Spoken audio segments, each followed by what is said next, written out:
Now that you've learned about the structure and functionality and key methods in the Java ReentrantReadWriteLock, let's go ahead and take a look at an example application. This application will show how to apply Java ReentrantReadWriteLock in practice.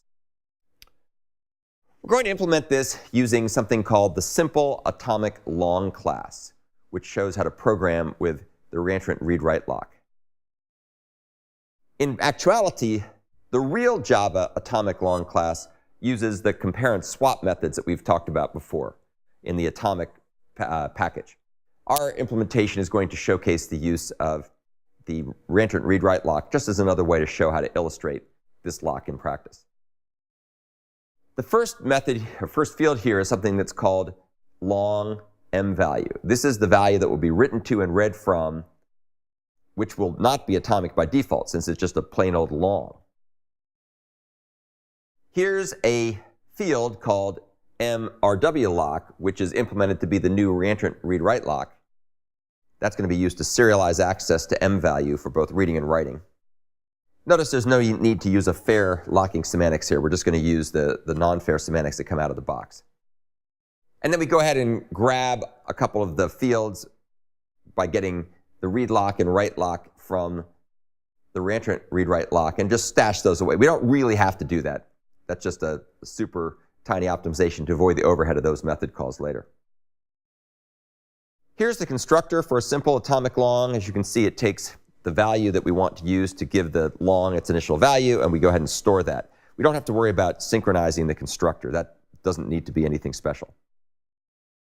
Here's an implementation of the increment and get method. And you can see here what this does is it's going to atomically update and write to the value of m value. It does this by first acquiring the lock for writing, so it grabs the write lock and increments it, and it'll block if necessary if someone else is currently trying to increment this value or is currently reading from the value. And then you can see it'll go ahead and, with the lock held, it'll return the increment of that value. So it's an increment and get method semantics, so it's pre-increment.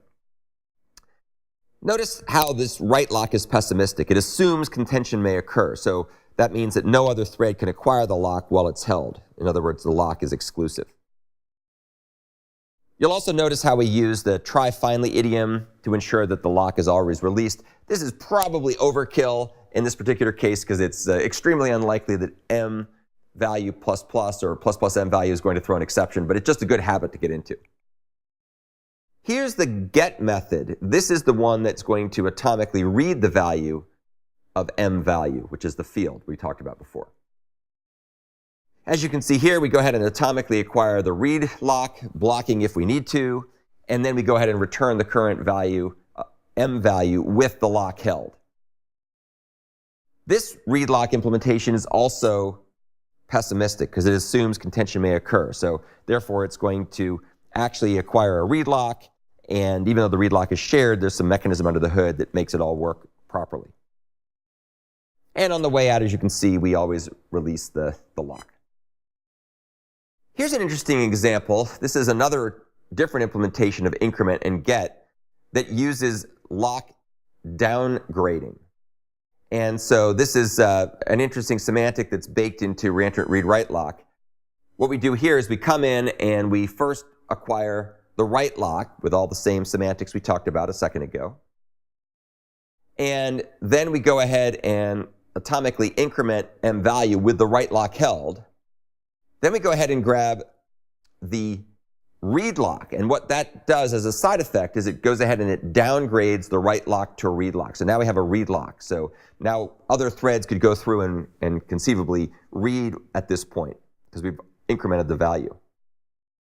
We then go ahead and unlock the write lock and read the value of m value with the read lock still held. So the write lock is now free. Others can read.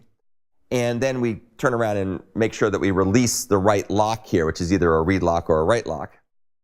And the last thing we do is we return the incremented value. You'll notice that this is a local variable. Value is a local variable, so it won't be contended with from other threads because it's local to the activation record of that particular thread.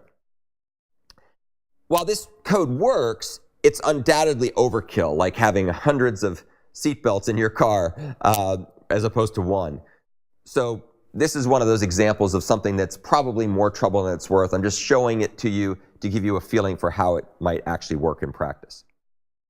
So that's the end of our example application of using Java ReentrantReadWriteLock. I hope you enjoyed it.